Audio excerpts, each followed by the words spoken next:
Did you know that 90% of the world's millionaires invest in real estate? Well, I'm Angel with the Academy Presents Real Estate Investing Rocks, and I'm here to help you if you want to go for your piece of that pie. If these multi-billion-dollar companies get a competitive benefit, why are you denying yourself the same advantage? I'm just thinking a lot of times, like when I'll call the credit card company, it's not just like making a payment, but if you actually talk to someone, you can often tell if they're a virtual assistant or not, just barely. But I haven't always asked them, but sometimes I'll ask them where they're located. So we do have a question. Sure. I can't see the questions at all. It's okay. So Cindy is asking, she says, do the cold calling VAs also do skip tracing? There are VAs that do skip tracing. We actually, as of this moment, don't have anybody doing cold calling. We have had some people over time that have done it, but most of them were smaller people that were just trying them out. I'm not saying we can't get into it more. We can definitely look through a Rolodex. We may have people on staff already that have done it. Like we actually have employees right now that we are paying just to be ready for the next client to call and say, I need a virtual assistant. Okay, not a ton, but a few. I mean, we want to make sure you're ready. Yeah, and just kind of out there for people that don't know, because I know I have some newbies, skip tracing is basically where if you see a property you like, you can just write down the address and a skip tracer will find the person that owns it. They will find numbers to get a hold of that person, addresses. They'll find contact information available for that property's owners. So that's what skip tracing is. So to go with that, we actually have more people that hire skip tracers than cold callers, because skip tracing is very much more computer detail oriented, where it's computer research, versus cold calling, which is a special sales skill. Some people, what they do is that they pay virtual assistants to do that skip tracing, and they're the ones that actually do the cold calling, because that's what they consider their skill to be. Well, I know, like when I think about skip tracing, I think of it as being very labor intensive. Yeah. Well, basic, right? Yeah, it takes so much. I mean, like I can go to the county appraisal district and find out who owns the property, but to get beyond that, I don't even know that I would know where to look. And so to me, skip tracing just has a lot of steps to it, and it's just very labor intensive and time intensive. So maybe not for somebody that specializes in it, but for someone like me. Like I said, it's easier to find people that specialize, especially virtual assistants that specialize in skip tracing, than in cold calling. So think about all the things that you buy that are made in other parts of the country or other parts of the world. I mean, even cars today, it's hard to get many pure American cars. But look at clothing, the coffee, your cell phone, everything else. You use wherever your competitive advantage. So for the Philippines, they consider their competitive advantage outsourcing to American companies. Okay, they have a whole industry for this. Plus, offshore workers are often more motivated because they often get paid higher than if they worked at regular Filipino jobs. Well, I would also think too, just about the foreign exchange rates.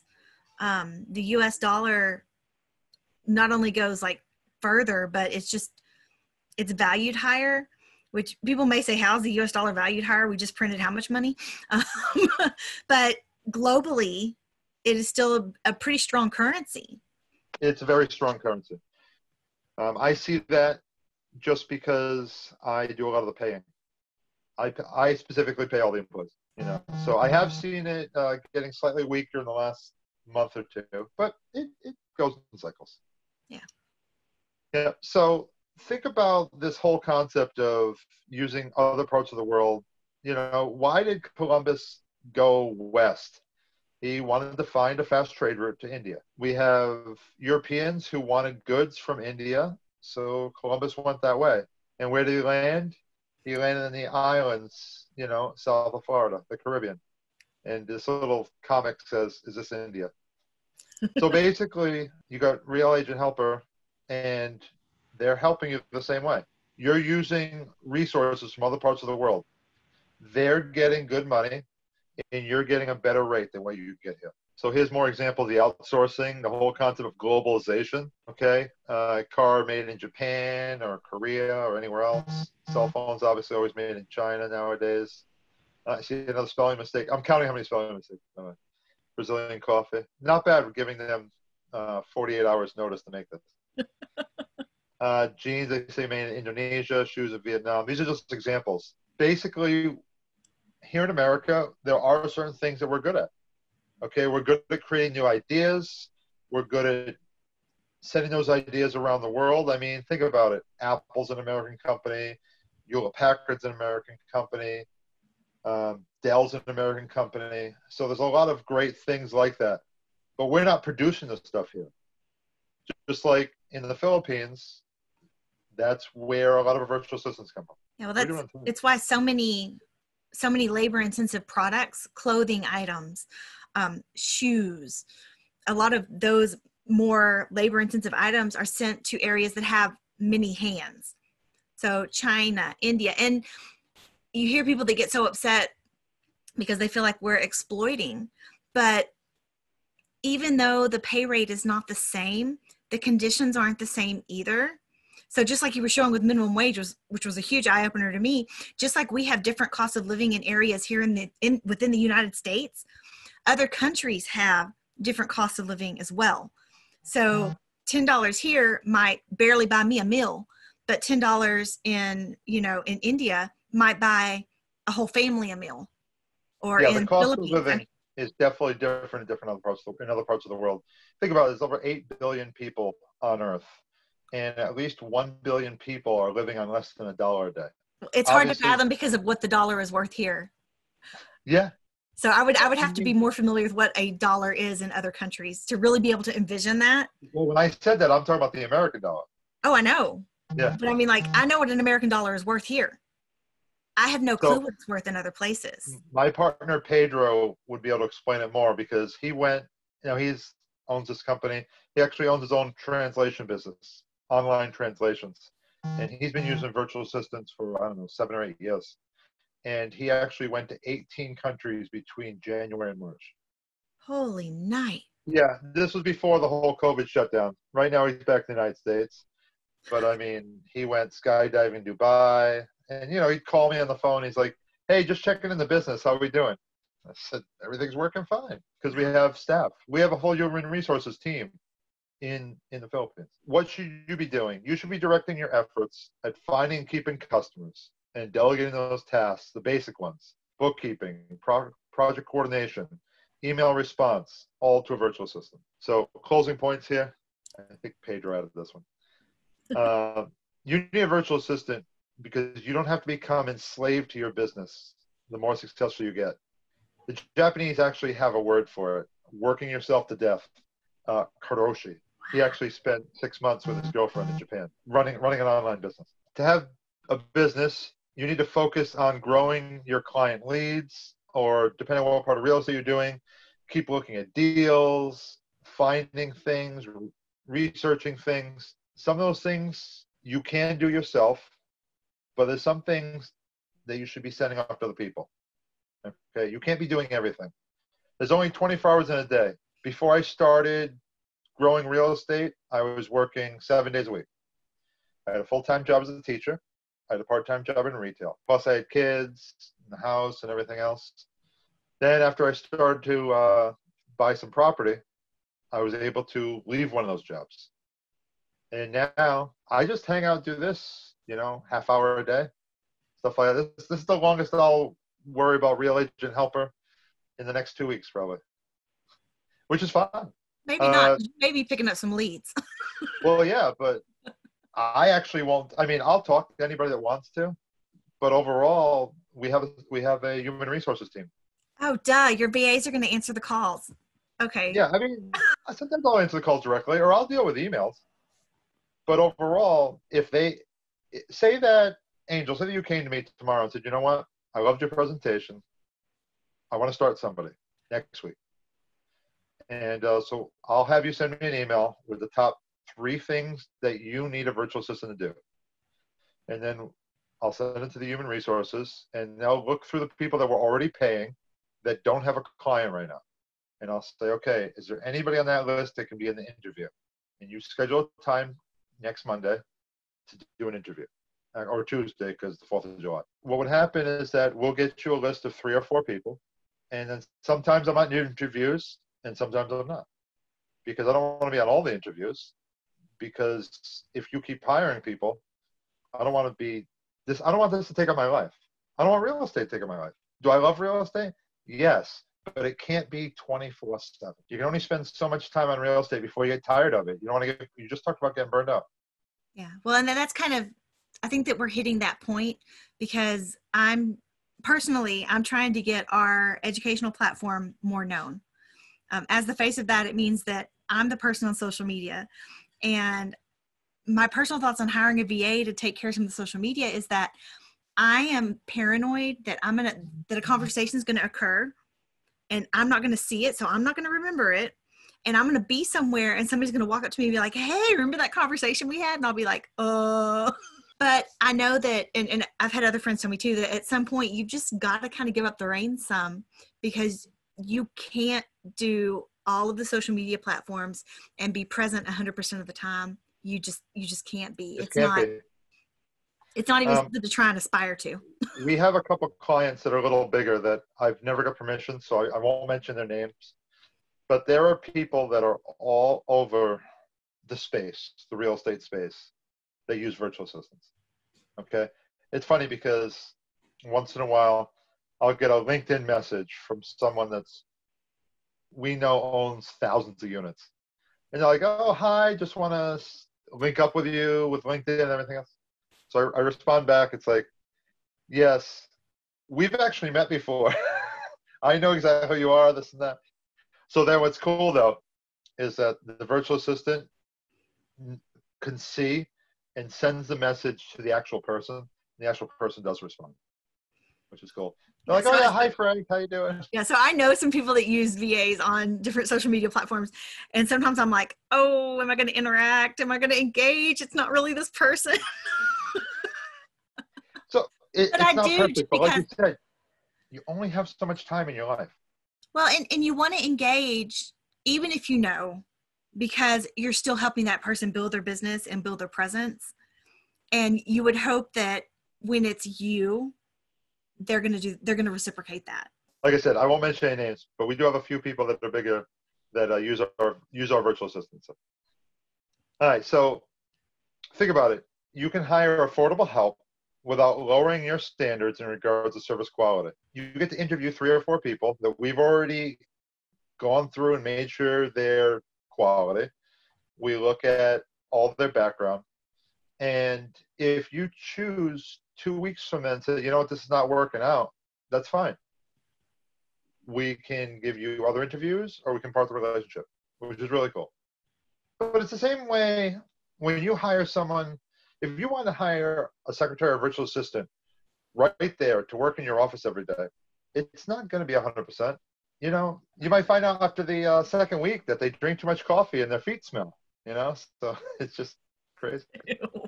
It's like, ew, let's get rid of them. So how do you contact us? Best way is through email.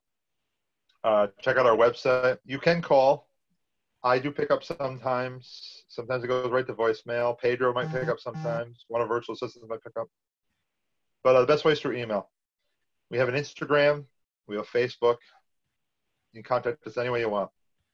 And the special deal that I don't write it out. It's not in writing. If you go with us full time, the website says $13.98.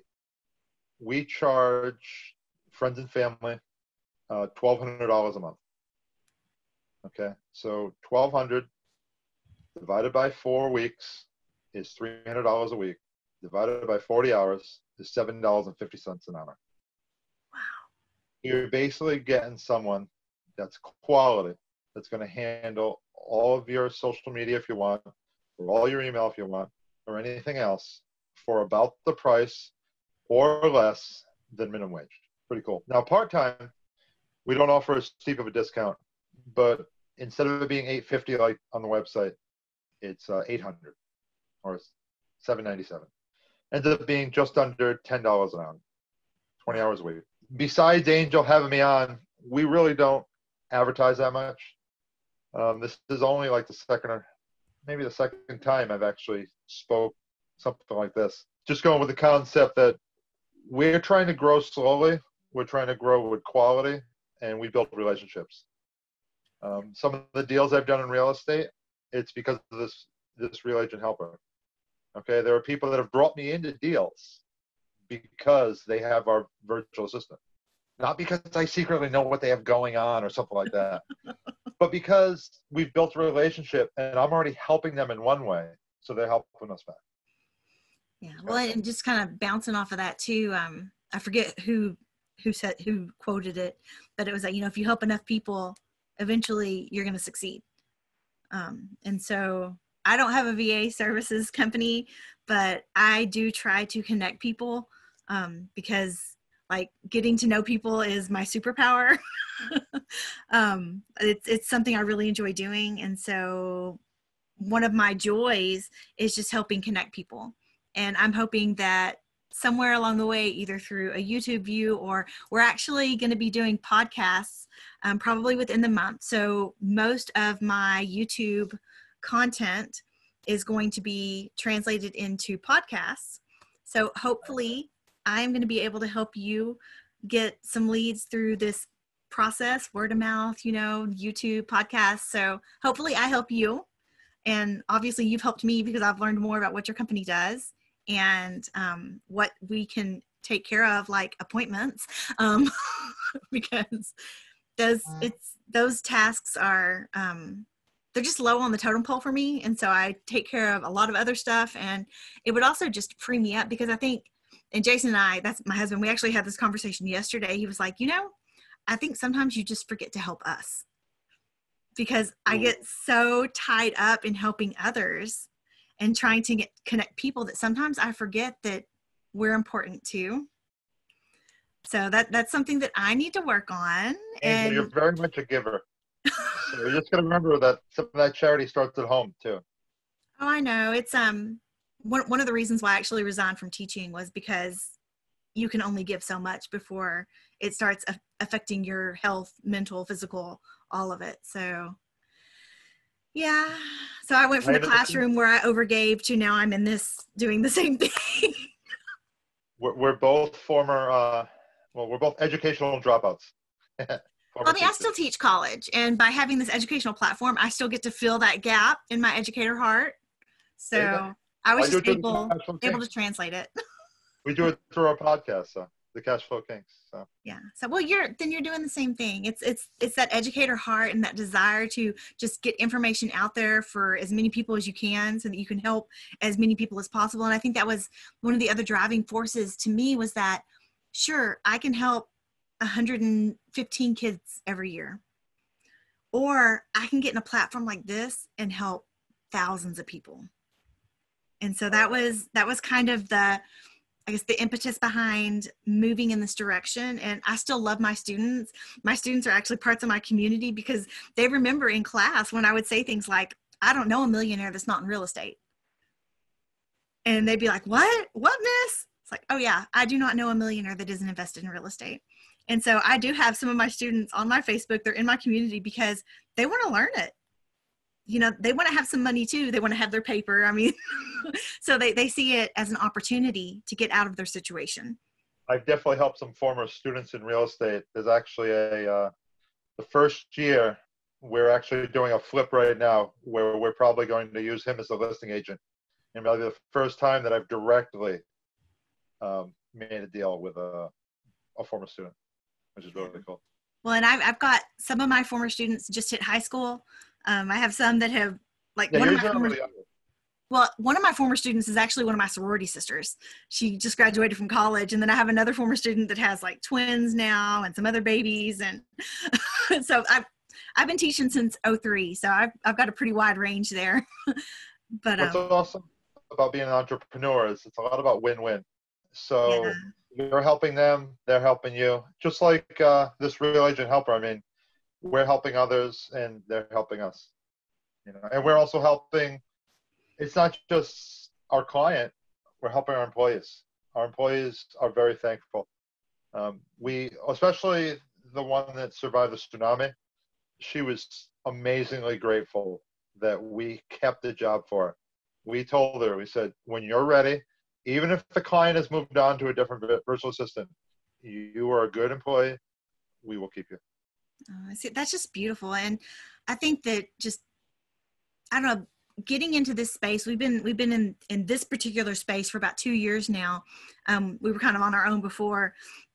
And one of the most amazing things is how helpful everybody is. Because when you're on your own, you assume people are on their own. And so you don't share a lot of ideas. You don't necessarily give a lot of help because there aren't a lot of people to give help to. But when you enter into this bigger community and you realize, holy moly, number one, people are willing to help you. And number two, those limiting beliefs, which I talked about while you were kind of getting your tech stuff set, they're kind of just not necessarily eliminated, but brushed to the side. And just, oh, that's a limiting belief. Let's just brush it to the side. Because like I can go to people with these crazy ideas I have and they're like, let's do it. I'm like, what? You're not going to tell me this is a stupid idea and it can't be done? Because I was so used to that. So it's, real estate's very much a team sport.